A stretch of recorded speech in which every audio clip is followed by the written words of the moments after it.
My widest dream is to write a book of my own. Unintentionally, during my younger years, elementary days, from chatting and diligently listening to others, I gathered my materials, information, data, issues and comments, and transcribe it into my writing pad. For a while, when I was studying high school and college, I left it in the folder. Lately, in my idle time, I accidentally opened the folder and I was delighted that those paraphernalia are still intact. I organized and accorded all the data, and that was a history. With the little confirmations from the elders, I brought into my mind to comprise this book. Earnestly, there are so many school children, elementary, junior and senior high school students, and even the collegiate one, came to my place and make some research about the barangay. I learned from those who make researches that local history is a part of the Department of Education and Commission on Higher Education. Ardently generated this book is to aid the people, mostly the young generation, with the facts while we have the barangay Danacbunga. Frankly speaking, I am tired of explaining about this barangay history to the students which making the research. To ease the annoyance and tiredness, I come up to lay out the manuscript into handbook and provide researchers a hard copy, and I personally printed into a pamphlet ganache. This one. When the local government of Botolan initiated the book writing seminar, I attended on it and come up with the decision to bow to the manuscript to Coach Jonas, and he said, "Go, push, and publish it." And again, the rest is the history.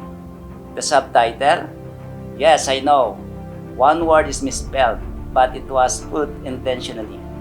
There was a story behind why I came up with this spelling. To give you a clue, it was from the conversation of elders several decades ago with desires to come up with our own barangay identity. One of these is that misspelled one. This book comprises 13 chapters. These are the following.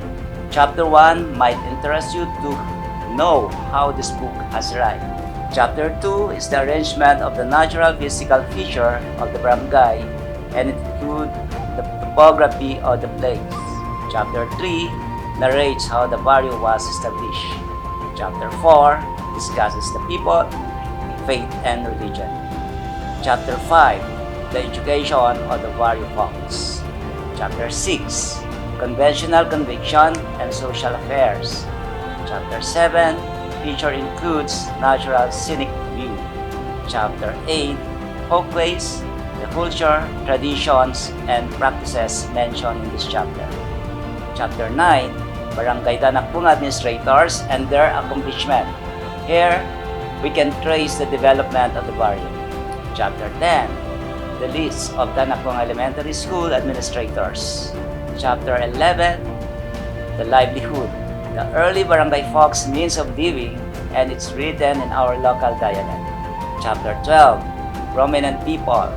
This chapter can be used to trace and narrate the olden times of Danacbunga.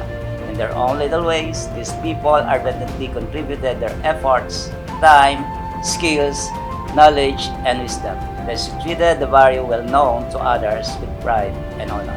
Chapter 13 is the acknowledgement wherein the people and entities are acknowledged for extending valuable help and contribution in gathering data and information. Welcome, my dear readers. Let us know where, when, and how we are embedded. We, as humans, have our own land's origin.